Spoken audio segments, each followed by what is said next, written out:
आज 26 जनवरी और 26 जनवरी पर क्या संदेश देते हैं, क्योंकि काफ़ी बड़ा इंस्टीट्यूट चलाते हैं हमारे साथ सदाब साहब हैं, उनसे जान लेते हैं कि 26 जनवरी पर वो बच्चों को क्या संदेश देते हैं और क्या प्रेरणा मिली है उनको बच्चों को कोचिंग सिखाने से। देखिए, पहले तो बहुत शुक्रिया आपका, आपने मुझे मौका दिया। और जैसे कि डॉक्टर शदाब खान नाम है मेरा, और 2006 से मैं रामपुर का ही निवासी हूँ। 2006 से मैं एजुकेशन फील्ड में हूँ।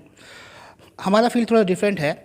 हम जो यहाँ की युवा है, जो बाहर नहीं जा सकते थे बच्चे, और बड़े विचलित थे कि अब रामपुर से बाहर पैसे की, खाने की, पीने की वजह से, या उनको कोई रास्ता दिखाने वाला नहीं था।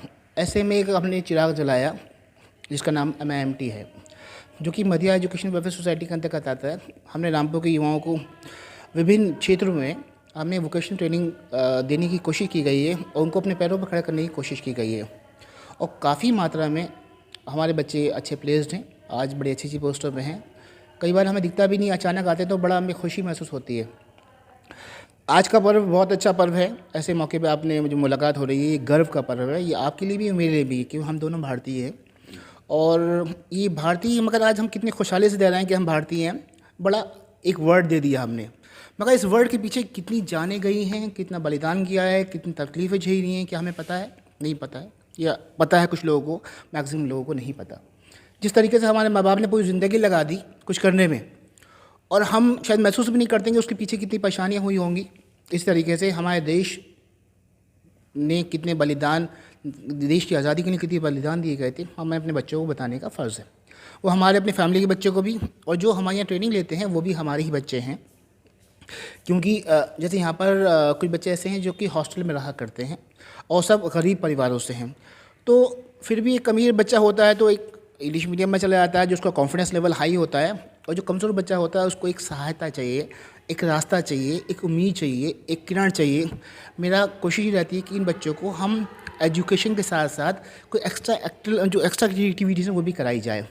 और हमें मौका मिला है 26 जनवरी पे ये अपने राष्ट्र को समर्पित करने का, बताने का, ए राष्ट्र हम आपसे प्यार करते हैं, आई लव यू। ए राष्ट्र हम आपसे प्यार करते हैं, आई लव यू। हम बार बार झंडा लहराते हैं, हम बताते हैं कि we love you, we love you, we love you. तो हम ये बच्चों को मैसेज देना चाहते हैं कि उस बच्चे के अंदर भी यही राष्ट्र भावना होना चाहिए। तो उसी राष्ट्र भावना के लिए फ्लैग होस्टिंग होती है और कल्चरल प्रोग्राम भी होते हैं। एक तरफ जहाँ उसमें हम याद करते हैं बलिदानों को, उसकी तकलीफ़ को महसूस करना कि कितनी तकलीफ़ हुई होगी, कितने लोगों ने बलिदान दिया, हिंदू, मुसलमान, सिख, ईसाई सब लोग मिल के चले थे। दूसरी तरफ खुशी है कुछ पाने की। जब बलिदान के बाद कुछ खुशी मिलती है तो उसकी बहुत जो कुछ हासिल होता है, अवार्ड मिलता है। तो ये हमारा एक अवार्ड था जो हम 15 अगस्त को और 26 जनवरी को मनाते हैं।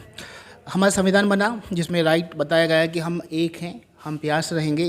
राइट टू फ्रीडम है, राइट टू एजुकेशन है, हम सबको पढ़ने का अधिकार है, राइट टू लिविंग है, राइट टू रिलीजन है। इसमें कोई भेदभाव नहीं होना चाहिए। और हम बताना चाहते हैं कि हम सब एक हैं, हम राष्ट्र के सब में समर्पित हैं। वही भावना पैदा करने के लिए एक कल्चरल प्रोग्राम किए। इन बच्चों के अंदर एक्टिविटीज़ के जो अपनी एजुकेशन के साथ साथ इनके अंदर कुछ और भी प्रतिभा होती है। किसी को सिंगिंग का शौक़ होता है, किसी को एक्टिंग का होता है, किसी को ड्रामे का होता है। तो कभी कभी ऐसा होता है वो एजुकेशन के साथ बहुत आगे बढ़ जाता है। कोई फिल्म इंडस्ट्री में चला जाता है, कोई स्पोर्ट्स में चले जाता है। तो ये हम सब एजुकेशन इंस्टीट्यूशन की जिम्मेदारी रहती है। उसी के लिए हमने आज एक प्रोग्राम किया है जिसमें जो कमज़ोर बच्चे जो अपने घरों को छोड़े हुए थे, ग्रामीण बच्चे जो यहाँ रह रहे हैं, उनका देखने आत्मशक्ति पैदा की जाए और वुमन एम्पावरमेंट बताया जाए कि वुमन एम्पावरमेंट का हिस्सा हैं और कुछ कर दिखाएं। क्योंकि मैक्सिमम जो पढ़ाने वाली यहाँ पर फैकल्टी हैं, ट्रेनर्स हैं, वो भी वुमेंस हैं, वार्डन भी वुमन है, मैक्सिमम स्टाफ वुमेंस का है। तो आइए कुछ करें अपने देश के लिए। देश के लिए कैसे करेंगे? देश के लिए ऐसे करेंगे, हम पढ़ लिख लेंगे, या तो अपनी जॉब करेंगे या अपना इंटरप्राइज बनाएंगे। अगर हम जॉब करेंगे तो अपने घर को चला रहे हैं, अगर हम जॉब दे रहे हैं, हम जॉब देने वाले भी बने। बहुत सारे लोग ऐसे होते हैं। अब गाँव हमारी सरकार गवर्नमेंट ऑफ इंडिया बहुत सारी योजनाएँ चलाती है। माइक्रो स्मॉल मीडियम इंटरप्राइज के अंतर्गत बहुत सारी योजना आती है जिसमें एक अनुदान भी मिलता है, अपना उद्योग भी चलाइए, और गवर्नमेंट सब्सिडी भी दे रही है। अब तो गवर्नमेंट कई जगह अपने उद्योग के लिए अगर ज़मीन चाहिए तो ज़मीन की स्टाम्प की भी छूट मिल रही है, ज़मीन चाहिए तो लाइट की छूट मिल रही है। अगर आप उद्योग लगा रहे हैं तो उसमें जो सरकारी पैसा मिल रहा है लोन, उसमें भी अनुदान मिल रहा है। तो आपको लगता है कि कहीं ना कहीं सरकार जो है रोजगार के लिए, युवाओं के लिए बड़े अच्छे कदम उठा रही है? सर, इसमें कोई शक नहीं, government is doing a well work.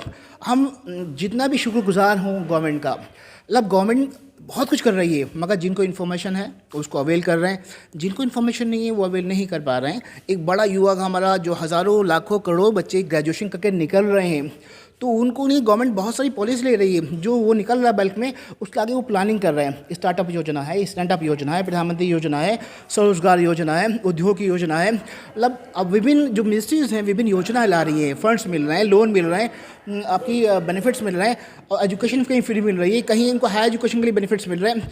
मगर तब जब उनको इसकी स्टडी हो, हमारा काम है उनको ट्रेन करना, उन गवर्नमेंट योजनाओं से अधिकृत करना, जिससे वो जाके ईजिली उसको अवेल कर सकें। और आजकल डिजिटल इंडिया हो गया, गवर्नमेंट ने बहुत ईजी कर दिया। एक उद्योग लगाने के लिए पहले आपको चक्कर लगाया करना पड़ते थे, और चक्कर लगाने में जाता था, आता था, जाता था, आता था।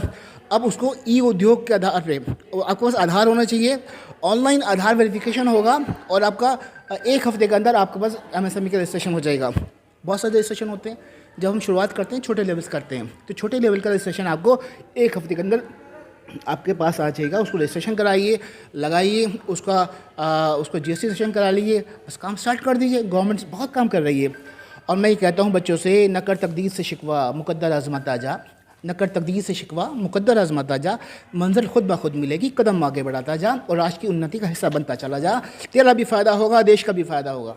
तो ये थे हमारे साथ सदाब MIT के जो चेयरमैन हैं सदाब, जिन्होंने कहा कि बच्चों को हम तालीम भी देते हैं और उन्हें रोज़गार के अवसर भी मुहैया कराते हैं। सरकार भी लाख काम कर रही है ताकि बच्चों को रोज़गार मिल सके, और बच्चों को रोज़गार पाना चाहिए, और उसके लिए उनको जानकारी का अभाव है। लेकिन जानकारी वो आके इनसे भी ले सकते हैं, तमाम सरकारी विभाग है उनसे भी जाकर जानकारी ले सकते हैं। सरकार को कोसने से कुछ नहीं होगा, आपको खुद आगे बढ़ना होगा। आइए जान लेते हैं क्या कह रहे हैं सदाब साहब। देखिए, गवर्नमेंट अब इसी बहुत प्रयास कर रही है। अभी हमारी गवर्नमेंट ऑफ यूपी, जैसे कि अभी उद्योग का एक यूपी बहुत बड़ा समिट होने वाला है फरवरी में, जो कि लखनऊ में होने वाला है।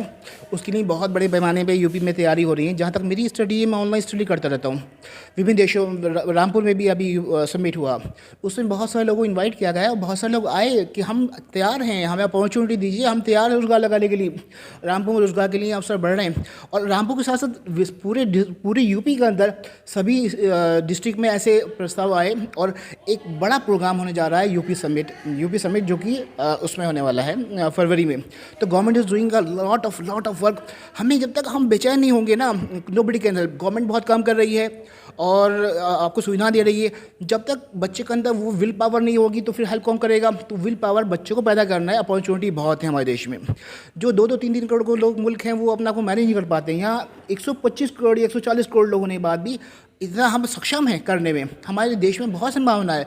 मैं एक छोटा सा व्यक्ति रामपुर का, कोशिश कर रहा हूँ। कभी ज़्यादा कामयाबी मिलती, कभी कम मिलती है। देखिए, हमें अपीयर होना पड़ेगा, हमें कोशिश करना पड़ेगी। कोशिश करेंगे या तो पास होंगे या नंबर कम आएंगे। नंबर कम आएंगे, फिर कोशिश करो, नंबर कहाँ कम रहेगा, अगली बार फिर आएंगे तो आप कामयाब होगे। तो इसलिए अब हाथ पैर मारते रहिए, कोशिश करते रहिए, जायज़ तरीके से काम करते रहिए। संभावना बहुत है, और मैं बार बार फिर बहुत ही शुभकामनाएं देता हूँ। और मैं कहता हूँ, खुशी बांटिए, मिशन एक मुस्कान बांटिए। इसी मिशन चलाया, अपने साथ साथ अपने देश के, अपने वासियों का, वो कोई भी हो, छोटा हो, बड़ा हो, काला हो, प्यारा हो, गोरा हो, सभी से प्यार करिए, और जो जिसकी मदद हो करिए। फिर देखिए, इंशाल्लाह you will be successful in life. तो ये थे हमारे साथ MIMT के चेयरमैन सदाब साहब, जिन्होंने कहा कि कदम बढ़ाता चल, तभी मंजिल कामयाब होगी। और हर आदमी को, हर व्यक्ति को, हर युवा को कदम बढ़ाते जाना चाहिए, कभी ना कभी तो मंजिल उसको मिलेगी। राजीव वर्मा, रामपुर।